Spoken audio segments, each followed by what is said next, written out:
So what I'm going to do here, now that we've played with the knees, okay, this is going to be where I'm dealing with 2 feet. But my intentions are going from this foot down to this foot. But my first intentions are the knees. So again, I'm square for her pelvis or pubic bone, however you want to look at it, midline.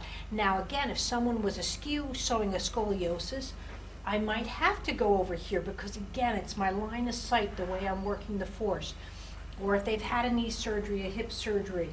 These are things, again, as your vocabulary increases, then you want to adjust. You want to make adjustments. It's just like cooking something at altitude at 10,000 feet is different than cooking at 2,000 feet. It's still the same thing that you're making. You have to make certain considerations for certain people. She could be 88 years old and just recovering from pneumonia. I'm not going to be like, come on, lady. I've got to really go in and go, oh, I'm sorry, you were just so sick for so long. And 2, that's when they give themselves to you. Same thing now. You've played with that arch. Now, you'll probably be sticking with your same partner, but if you don't, just notice now that I'm dealing with 2 fingers. If I go out here, I'm really not making a super connection. So I'm going to go back to where we kind of just were with that stand. Find it. And again, it might be different. You haven't worked on the 1 foot. But I'm just, so it's a rotation, just like this with the 2 hands at the same time. So right now, see her thighs just got engaged, which I don't want her to.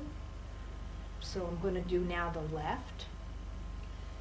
I'm going to lean a little bit into it, and now I'm going to do the right. And I'm going to do the left. Notice, look at me, I'm practically in a pre-crawl. And to the right. And do it both ways. Put a stick up your butt and just feel what it's like to do this. It doesn't even feel good on yourself, more towards her. And then just feel and feel. And now I'm going to reverse my hands. Again, with that same, my intent in the stand is where my palm heel's going. And just lightly. I'm not looking to do a wishbone and stabbing her through the groin. And then to the left and to the right.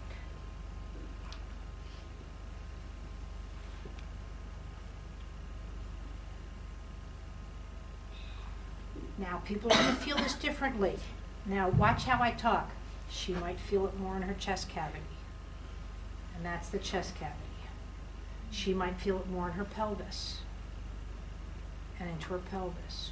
She might feel it more up her head and up her, here, her spine sways. Do you see that?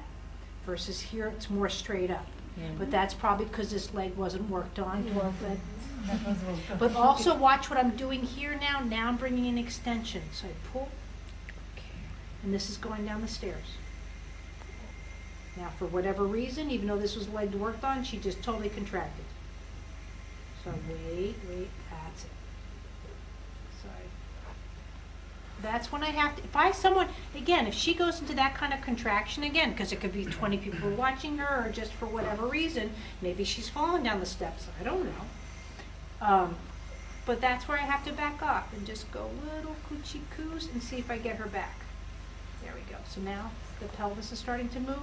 And now I'm just going to go back to this movement. Now some people, their legs are really going to go wide. Bring it back in and just feel underneath. But see now the stand and here.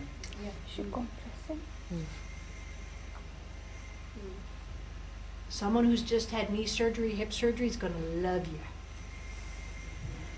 But now I can pull this leg and pull this leg. And play with it. You might play with it where you're going over your foot and you're going over your foot. You might play with it where it's more the shoulders, But you'll notice if you're doing this, and this is very, very habitual. Most people don't know how to bend the elbows.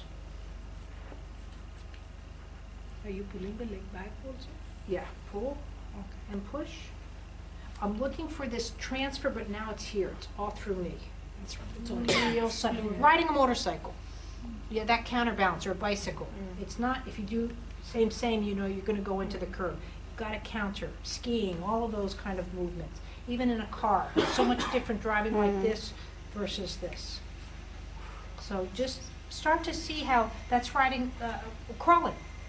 All of these. I crawl, she's gonna crawl. Okay. When you start seeing how it's a movement conversation through touch versus she's supposed to do this. So now when I go up here, sorry it's sticky, that's why it didn't work with the yoga mat. But see, now she's getting to know what if this was a smoother surface, she would have just reacted. And that's something you'll have to learn, you know, is it the person not capable because of its environment or their environment, or is it because they're not capable, or they don't know how to respond to your touch? That's how I look at it more. If I'm touching you in a way that you're not reacting, I'm not touching you right.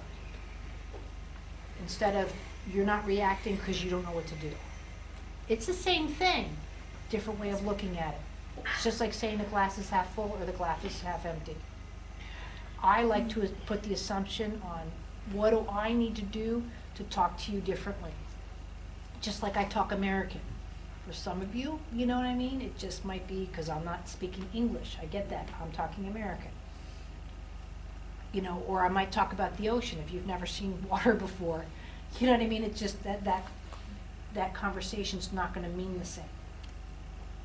But again,